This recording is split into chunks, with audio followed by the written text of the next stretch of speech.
Hey everyone, this is FIDE Master Kostya Kavutskiy here back again to show the recent highlights from the US Chess League.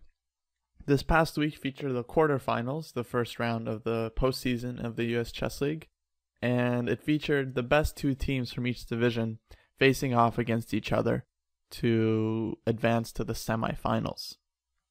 So the first highlight I wanted to show you guys comes from the match between the Manhattan Applesauce and the New York Knights. So two teams from New York, both very strong. And this match was won by the New York Knights, with a lot of credit being given to their two young stars on boards 3 and 4, winning for New York and basically clinching the match for them. Playing white here for Manhattan is Ryan Goldenberg, and playing black here for New York is Nicholas Cheka, a young star who's definitely rising up the ranks, and here he scored a big win for New York. So white has the two bishops, but they've got a lot of structural weaknesses, and black has got serious control over this open e-file here. Definitely this position is immensely complicated, but honestly right here I already prefer black just because they have a more solid position, and it looks like white's position is full of weaknesses and weak points. And here Goldenberg played f4, and I think this move is just way too ambitious and way too optimistic. I mean, he's pushing the pawns on the king side, trying to open up black's king, but while he's doing that, he's also opening up his own king and weakening his own position. So here Cheka played rook e4. A nice move, simply putting his rook on the newly opened e4 square and putting pressure along the entire fourth rank. And here white made a serious mistake. They played the move f5, simply missing black's threat, or the reason black had played this move, rook e4. And here bishop takes f5 was played. Really simple tactic, and basically just winning a pawn for black, because of the fact that this rook is on the fourth rank and white's bishop on h4 is undefended. So to g takes f5, rook takes h4. Not only has black won a pawn, but now white is just seriously overextended. Their king is open, and these pawns on the king side aren't really doing a whole lot. So I played bishop g4. This is definitely the best chance, trying to trap this rook. But it's hard to believe that a move like this could really work. White's king is simply too opened up. And here the strongest move is actually rook e4, with the same idea, just to put pressure on the fourth rank. And unfortunately for black, they didn't find this move, and this would have given them a pretty serious advantage. Instead, black played rook takes e1, which is kind of a mistake, because now that they've given up the e-file, suddenly white has gotten some chances based on the fact that his rook can always jump to e8 and harass the black king. So queen d6 was played, threatening to come into g3, queen f2, queen f6, queen f4, and here it was Cheka's turn to try and mix things up, and he played the move g6, threatening to open up white's king, but at the same time weakening his own king as well. And here the game simply just got really complicated. White should have opted for the simple move queen g3, just getting out of the pin and putting more pressure on black's rook. Instead, Goldenberg made a serious mistake and played queen takes h6. And he probably overlooked black's next move, queen d6. The queen returns back to d6, and now there's no stopping the infiltration of queen g3 because of the threat queen takes h2. Meanwhile, white's queen on h6 looks nice, but is actually not doing a whole lot against black's king. It can't really create any threats on his own. White would love to play rook e8 and put pressure, but right now it's just not possible. It's black who has the initiative by attacking this knight here on h2. So rook e2 was played, queen g3 check, rook g2, queen takes c3. A good move. Simply black's queen is so active now, and it's threatening the d4 pawn, it's threatening to come to e1 with check, and white is in huge trouble here. F takes g6 was played, trying to get some counterplay. Queen a1 check, king f2, queen takes d4 check, king g3. And here another really strong move was played that pretty much ended the game. Knight takes g6. Defending the rook and taking an advantage of this pin here, meaning white cannot recapture this knight.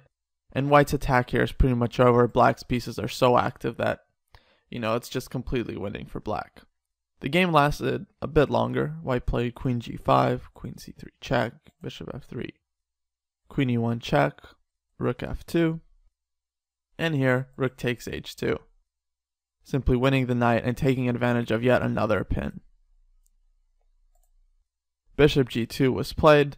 Actually, the easiest way to win was simply queen e5 check, with the idea of queen takes e5, rook takes g2, king g2, and knight takes e5. And with 2 knights and a few pawns for the rook, black is simply completely winning.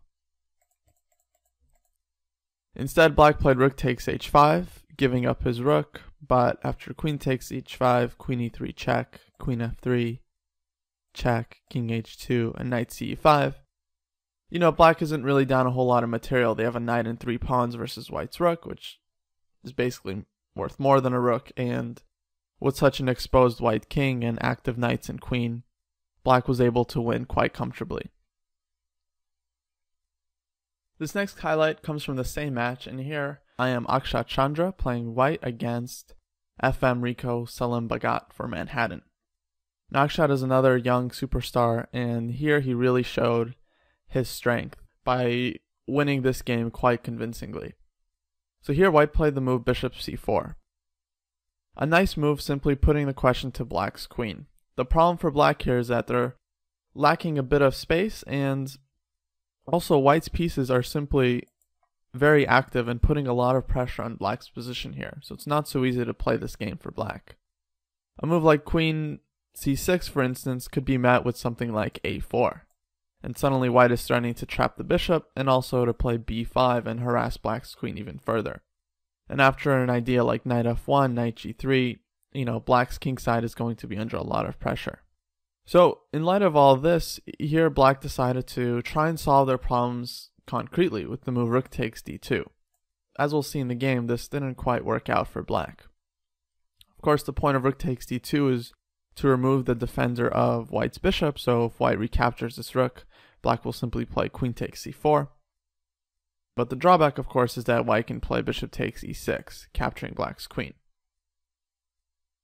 Here black played rook takes f2. This was their idea, to set up this discovery check against white's king and to attack white's queen.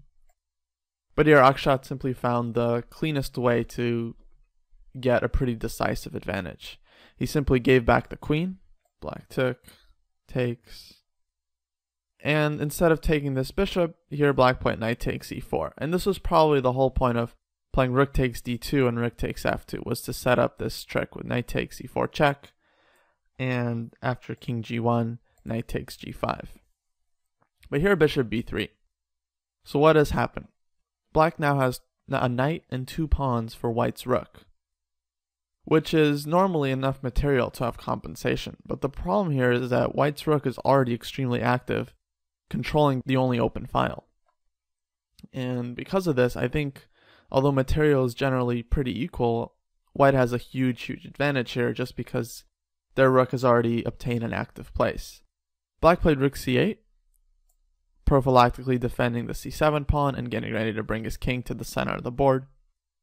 Rook d7, king f8, and rook d1. So far so good. White is simply dominating the open file, and black, just really doesn't have any super useful moves here. Their knights don't really have any good squares, and in particular the problem is the 7th rank is just so good for white. They're threatening to eventually capture this f7 pawn, they're putting pressure on c7, and black is really just running short on useful moves. King e8 was played, and here bishop a4, simply setting up a discover check against black's king, and white is already winning here. So this is a really nice tactical idea, because now if black retreats, then of course rook d8 check is simply checkmate. Black played knight c6, and here came b5. Another strong move. Attacking the knight, knight a5 was played, and now b6. Simply opening up the bishop against black's king. Now white is threatening stuff like rook d8 check, b takes a7, and basically black is completely busted here. Again, the material is still equal for the moment, but look at black's knights. and the rook compared to white's pieces here. And I mean, it's clear that white is just winning by force. c6 was played, and once again, white found the absolute cleanest way to victory. He played a really nice move. Rook d8 check. Simply sacrificing the rook, but liquidating the material, and after king takes d8, b takes a7, and black, of course, can't stop white from queening and winning the game. So after rook d8 check, black simply resigned in view of white promoting their a-pawn. Thanks a lot for tuning in this week. If you want to see the rest of this week's highlights, definitely head on over to Chess.com for the full-length featured video.